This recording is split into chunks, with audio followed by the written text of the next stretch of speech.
नमस्कार, स्वागत है आपका और मैं हूं आपके साथ लता। बड़ी खबर आपको बता रहे, जहां शिवसेना के सर्टिफाइड गुंडे संजय राउत को बॉम्बे हाईकोर्ट से लगा बड़ा झटका, क्योंकि अब हाईकोर्ट ने संजय राउत के खिलाफ दिए जांच के आदेश। जी हां, महिला का पीछा कराने की शिकायत पर हाईकोर्ट ने दिया आदेश और साथ ही साथ कोर्ट ने पुलिस आयुक्त को 24 जून तक रिपोर्ट सौंपने को कहा है जांच के बाद। साथ ही साथ आपको ये भी बताते चले कि इसके पहले भी संजय राउत पर लग चुके हैं शारीरिक शोषण के तमाम आरोप। जी हां, तो एक बार फिर से बॉम्बे हाईकोर्ट से शिवसेना के जो तमाम सर्टिफाइड गुंडे जो अपने आप को कहते हैं कि हम प्रमाणित गुंडे हैं, उसको बड़ा झटका लगा है, क्योंकि अब साफ तौर पर हाईकोर्ट में संजय राउत के खिलाफ जांच के आदेश दे दिए गए हैं। जहां दरअसल आपको बताते चले कि पेशे से मनोवैज्ञानिक महिला ने संजय राउत के खिलाफ तमाम तरह की शिकायतें कई सालों से लगाई हुई थी, लेकिन उन पर लगातार कार्रवाई नहीं की जा रही थी। लेकिन आपको बता दें कि मंगलवार को उसी महिला की याचिका पर हुई सुनवाई के बाद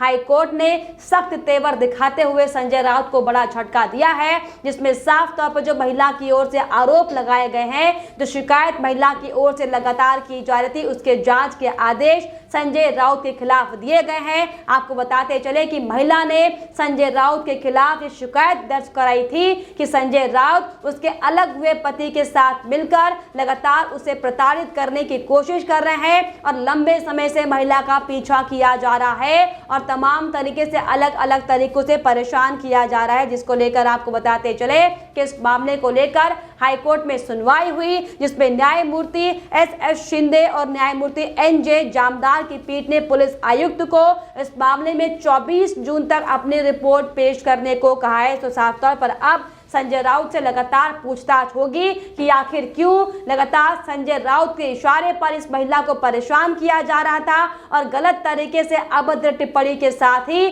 तमाम तरह की प्रताड़ना इस महिला को दी जा रही थी। तो दरअसल आपको बताते चले कि मामला बहुत ज्यादा पुराना है, क्योंकि महिला ने यह आरोप भी लगाए हैं कि उसने 2013 से लेकर 2018 तक कई शिकायतें इस मामले को लेकर की है, लेकिन कोई भी संजय राउत के खिलाफ पुलिस में मामला दर्ज नहीं कर रहा था और यही बड़ी वजह थी कि लगातार महिला को लंबे समय से प्रताड़ना झेलनी पड़ रही थी। जहां दरअसल आपको बताते चले कि वहीं अदालत ने यह भी साफ तौर पर इस दौरान सुनवाई के दौरान कहा है कि याचिकाकर्ता गिरफ्तारी को चुनौती देने के लिए अलग से याचिका भी दायर कर सकती है। पीठ ने साफ तौर पर कहा कि हमने पुलिस आयुक्त को निर्देश दे दिए हैं कि वो याचिका में की गई तमाम शिकायतों की गहनता से जांच करेगी और इसको लेकर उचित कदम उठाए जाएंगे। दरअसल आपको बताते चले कि जब से पीड़ित महिला ने संजय राउत के खिलाफ अपनी शिकायत दर्ज कराई थी, उसे बेवजह उसे जेल में बंद किया गया है, झूठे आरोपों को लगाकर कि महिला के पास फर्जी PhD की डिग्री है, जिसको लेकर कोर्ट ने साफ तौर पर यह कह दिया है कि महिला अपनी गिरफ्तारी को भी चुनौती कोर्ट में दे सकती है। हालांकि अब जिस तरीके से लगातार पुलिस आयुक्त को ये कोर्ट की ओर से निर्देश दिए जा चुके हैं कि अब छानबीन की जाए और छानबीन के आधार पर जो भी सबूत सामने आते हैं उसके खिलाफ कड़ी से कड़ी कार्रवाई की जाए, तो अब साफ तौर पर संजय राउत की मुश्किलें बढ़ने वाली है, क्योंकि अब तक जिस तरीके से संजय राउत महाराष्ट्र में गुंडागर्दी करते हुए दिखाई पड़ रहे थे, लगातार मासूम लोग को प्रताड़ित जो किया जा रहा था, इसका हिसाब किताब होगा। और यही बड़ी वजह है कि लगातार तमाम आरोप संजय राउत पर तमाम तरीके के आरोप लगे हैं, लेकिन सिर्फ और सिर्फ उन आरोपों को छुपाने का काम किया गया, तो चाहे वो मामला उगाही से लेकर हो या फिर वो मामला शोषण, शारीरिक रूप से महिलाओं को शोषण करने का हो। जी हाँ, और ऐसा हम इसीलिए कह रहे हैं कि दरअसल महिला की वकील ने भी ये आरोप लगाए हैं कि महिला से भी वसूली की गई थी और महिला को इस पूरे मामले से रफा दफा करने के लिए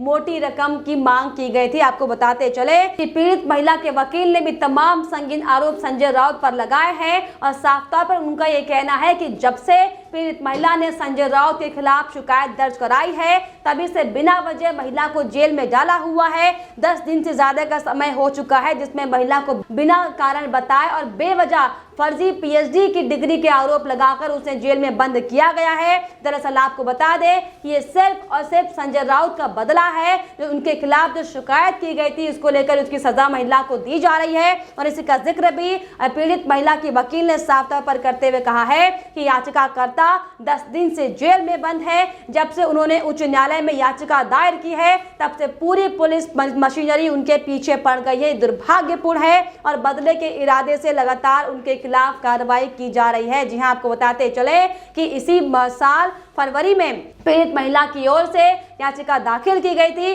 जिसमें साफ तौर पर मनोवैज्ञानिक महिला ने दावा किया था राज्यसभा सदस्य संजय राउत उससे अलग रह रहे पति के इशारों पर कुछ अज्ञात पुरुष उसका पीछा कर रहे हैं और लगातार उसे परेशान करने का काम किया जा रहा है और ये सब सिर्फ और सिर्फ संजय राउत के इशारों पर किया जा रहा है। तो आप सोचिए कि किस तरीके से सरकार में बैठे मंत्री खुद इस तरीके से अभद्र तरीके का व्यवहार अपना दिखाते हुए दिखाई पड़ रहे हैं और जिस तरीके से महिलाओं के साथ प्रताड़ना लगातार महाराष्ट्र में की जा रही है, किस तरीके से खुलेआम उगाही का खेल महाराष्ट्र सरकार खेलती हुई दिखाई पड़े। लेकिन अब जिस तरीके से बॉम्बे हाईकोर्ट से बड़ी फटकार संजय राउत को लगी है, ये साफ तौर पर कहना लाजमी होगा कि अब संजय राउत की मुश्किलें बढ़ने वाली है, क्योंकि इसके पहले भी हमने आपको तमाम रिपोर्ट दिखाए हैं कि कैसे संजय राउत पर तमाम तरह के संगीन आरोप लगते रहे हैं। क्योंकि इसके पहले भी फिल्म की निर्माता डॉक्टर स्वप्ना पाटकर ने भी शिवसेना संजय राउत पर प्रताड़ना के आरोप लगाए थे, जिसके बाद उन्होंने संजय राउत से परेशान होकर पीएम नरेंद्र मोदी को भी चिट्ठी लिखी थी और इस मामले में मदद करने के लिए मदद की गुहार लगाई थी। जहां दरअसल आपको बता दें कि हमने भी आपको तमाम रिपोर्ट दिखाई थी कि कैसे स्वप्ना पाटकर ने 8 साल से अपनी प्रताड़ना की लंबी कहानी बताई थी कि कैसे लगातार संजय राउत उन पर दबाव बना रहे थे कि वो किसी को कुछ भी ना बताए और इसकी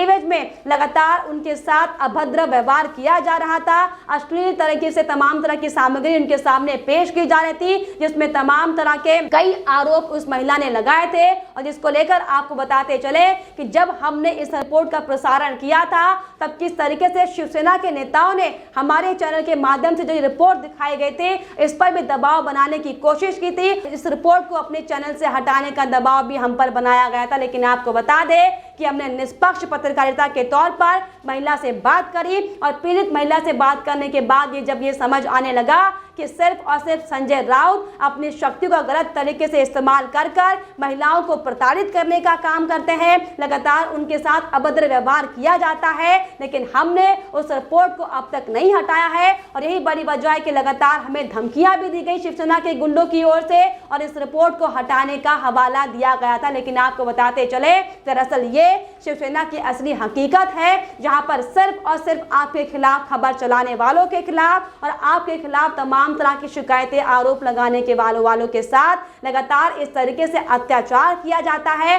जिसकी बानगी एक बार फिर से हम सबके सामने आ चुकी है। जी हां, दरअसल बॉम्बे हाईकोर्ट ने साफ तौर पर पुलिस कमिश्नर से कह दिया है कि अब संजय राउत के खिलाफ तमाम तरीके से जांचबीन की जाए और गहनता से इसकी जांच की जाए। जो तमाम आरोप महिलाओं की ओर से बार बार संजय राउत के ऊपर लग रहे हैं, आखिर इसमें कितनी सच्चाई है और अगर इस मामलों में सच्चाई मानी जाती है तो इस पर कार्रवाई करने के भी आदेश साफ तौर पर हाईकोर्ट ने दे दिए हैं, जिसके बाद से लगातार ये कयास लगाए जा रहे हैं कि अब संजय राउत की मुश्किलें बढ़ने वाली है, क्योंकि जिस तरीके से लगातार पिछले कई सालों से संजय राउत ने महाराष्ट्र में अलग अलग तरीके से अलग अलग महिलाओं को जो प्रताड़ना करने का काम किया, इसका खुलासा एक के बाद एक लगातार होने लगा है और इसी को देखते हुए अब ये साफ कहना लाजमी होगा कि अब संजय राउत की मुश्किलें बढ़ने वाली है, क्योंकि अब उनके खिलाफ किसी भी वक्त बॉम्बे हाईकोर्ट का चाबुक हालांकि कस चुका है, बॉम्बे हाईकोर्ट आदेश दे चुका है, लेकिन अब बात पुलिस कमिश्नर की है, क्योंकि पुलिस कमिश्नर को आदेश दिए गए हैं कि 24 जून तक जो तमाम रिपोर्ट है वो हाईकोर्ट को सौंपी जाए। लेकिन ऐसे में ये देखने वाली बात होगी कि जो सरकार लगातार पुलिस को अपने इशारों पर काम करवाती है, और ऐसा हम इसीलिए कह रहे हैं क्योंकि तमाम जो हालात हमने महाराष्ट्र के देखे कि किस तरीके से एंटिलिया केस में बड़े बड़े पुलिस अधिकारियों को किस तरीके से महाराष्ट्र में महाविकास आघाड़ी सरकार के मंत्रियों ने पाला पोसा है और किस तरीके से लगातार वसूली का रैकेट उन्हें दिया जा रहा था। और ऐसे में अब ये भी कयास लगाए जाने लगे हैं, लोगों का साफ तौर पर यह कहना है कि जो अब तक तमाम तरह के आरोप खुद ही सरकार के मंत्री करते हुए दिखाई पड़े हैं, तो चाहे वो सुशांत मर्डर केस का मामला हो, किस तरीके से उसकी हकीकत छुपाने की कोशिश की गई थी, फिर चाहे वो एंटिलिया केस में लगातार जो वसूली का गैंग सामने आया था महाराष्ट्र महाविकास आघाड़ी सरकार के मंत्रियों के अंदर, चाहे फिर वो खबर हो या अब जिस तरीके से संजय राउत के खिलाफ जो तमाम महिलाएं अपनी आवाज बुलंद कर रही है, लगातार उनके खिलाफ तमाम तरह की जो शिकायत सामने आ रही है। ऐसे में लोगों का ये सवाल लगातार सामने आ रहा है कि क्या अब जो मुंबई पुलिस से लगातार जांच की बात कही गई है, क्या मुंबई का पुलिस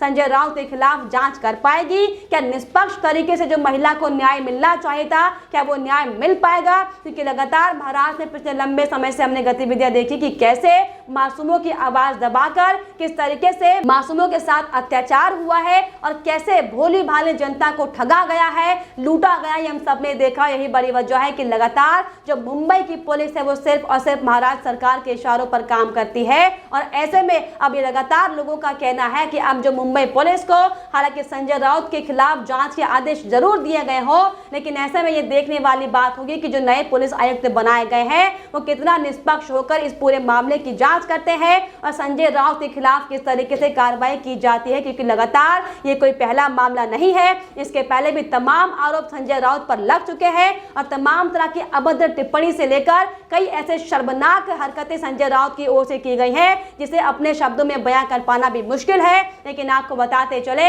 कि एक के बाद एक जो तमाम शिकायतें महिलाओं की ओर से संजय राउत के खिलाफ सामने आ रही हैं, हालांकि अब इसमें बॉम्बे हाईकोर्ट सख्त होता हुआ दिखाई पड़ा है और यही बड़ी वजह कि बॉम्बे हाईकोर्ट ने सख्त से सख्त कार्रवाई करने के आदेश इस पूरे मामले को लेकर यानी कि संजय राउत के खिलाफ जांच को लेकर दिए हैं। फिलहाल इस पर आपकी क्या राय है हमें कमेंट बॉक्स में जरूर लिखिएगा। साथ ही साथ हमारे चैनल को सब्सक्राइब करना भी ना भूलें।